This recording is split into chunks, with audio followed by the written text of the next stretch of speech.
успел я выпустить последний ролик, как неожиданно дропнули впервые интересную игру для меня. Именно на мобилке. Это не тот самый кринж, что еще прошлым летом вышло в тестировании, который год не могут портировать на ПК. Даже объявили дату и выпустили релизный трейлер.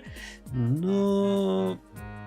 Как ты знаешь, я сильно люблю игры от Supercell. Я очень долго провел в Clash Royale. И еще тогда полюбил мобильные карточные игры и стал профи в этой сфере, отчего от Соника Blitz я с легкостью залетел. Да, добро пожаловать. Это новая донатная помойка по Сонику, в которой пока что нет доната, ведь она сейчас находится в закрытом тестировании только на Филиппинах. Ну а чё, я как труфан сел в самолет, полетел туда, но случайно оказался в Германии. Осознав, что я перепутал VPN, на этот раз удачно пролетел. Смешался с толпой, чтобы мне точно дали скачать, и вот она. Та самая игра, в которой на момент написания сценария я провел часов 20. Не забывай подписываться на мой ТГ, первой ссылкой в описании. Там я часто делюсь интересными новостями и сам частенько общаюсь в чате. Я не просто так начал с упоминания рояля, ведь с первого взгляда именно она флешбэкнулась в моей голове. Но только в общих чертах они похожи. А так, это Hearthstone для детей.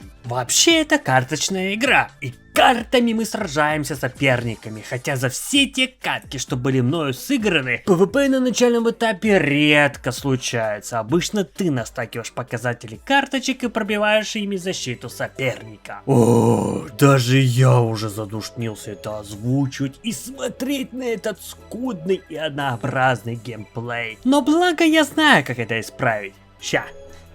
Хоп! Да блин, еще раз. Хоп! Поехали дальше. У каждой карты есть 3 показателя. Это урон, здоровье и стоимость на ее выкладку. Цель — пробить защиту соперника первым. Все, это вся боевая система игры. Было бы это так просто, то этого ролика не было бы вообще. Ведь фишка карточных игр не только боевая система, но и коллекционирование самих карточек и любование ими в своем инвентаре. Ведь фишка именно этой игры заключается в том, это сами разработчики нам сказали, что они планируют завести тонну карт по Сониковской вселенной, где персонажи будут брать из всех проектов, в том числе и забытых, как древние мульты и комиксы. Так что рано или поздно в этой игре ты сможешь увидеть и своего любимого персонажа. Но не думай, что именно им ты будешь играть, ведь в подобных играх есть такое понятие, как мета. Поначалу придется играть чем ни попадя, пытаясь депать паки на сильную карточку, либо же застакать показатели саппортами для максимальных статов, но сыграв пару каток, все будет сводиться к спам карточками, пока не получишь Super Sonic Blades. Но об этом потом, ведь помимо 3 показателей у каждой карточки есть собственные скиллы. А вот это необъятная часть игры, где при сочетании бонусов можно ловить огромные иксы к бафам урона и хп. Но все же эта часть игры очень сильно недотянута. Мне нужна помощь. Спасибо. У каждой карточки есть свои способности, зачастую не связанные между собой около лорна. А так, что пришло в голову, то и добавили. Есть активные и пассивные скиллы. Пассивные — это те, что активируются во время выкладывания карты. Типа как это Чао, забирая одну атаку с врага, и активные, которые включаются во время атаки, зачастую присущи саппортам, дающим мощные баффы на команду, либо же дамагерам на самих себя. Знаешь ли, франшиза с Соником весьма обширна, где у многих персов есть свои друзья, враги, и в такой игре было бы весьма прикольно иметь синергию, где те же Тенгл и Виспер бафали бы друг друга. Ну а если бы у врага был выложен Соник, то он, как их враг, будет давать им, к примеру, бонус на урон по врагам. Я за полминуты придумал эту механику, но ты представляешь, как игра сильно преобразилась бы в лучшую сторону. Вместо того, чтобы сидеть и выбирать статы не конкретных персов, а сидеть и собирать любимые команды, либо же тех героев, которые еще не выбил для фулл пати. Сидеть и ждать с нетерпением, когда дропнется, а после нереально обрадоваться. Ну согласись, это же очень круто, где сами персонажи в игре еще имеют ценность. Они просто добавлены, чтобы отработать название игры. Основано на вселенной в Соника. Ну не, для разрабов это сложно, ведь надо придумать теги перцам, продумать сами команды и экономику, чтобы не сделать сломанную имбу. А значит, такой необходимый пласт для игры мы так и не получим, а будем просто смотреть на статы, полностью забивая на пикового перса. Но хуже этого только очень медленные катки, где максимально медленные раунды с долгим ожиданием каждого шага. Да там даже анимацию атаки не ускорить, и чтобы вот эту духоту разбавить, пора прибегнуть к тяжелой артиллерии. Самое главное в игре это сам геймплей, но, к сожалению, похвалить игру в этом я не могу. Конечно, игра в раннем доступе, и ты скажешь мне, чтобы я сильно не докапался до этого, но я со своим огромным опытом в геймдеве просто не смог придумать, как ее сделать интересней. Эти так называемые события карт, ну реально полная шляпа, они банально ни на что не влияют. Мне понравилось только два события, это с накоплением элика из раунда в раунд, а также двойная активация карт. Они понравились по банальной причине, они вносят существенные изменения в сам игровой процесс. Всего-то! Что еще большего подчеркивает скукоту игры в Sonic Blitz? А может просто тогда посидеть и поразглядывать карточки, которые можно получить и представить, как ты нагибаешь этих батискафчиков? А нет.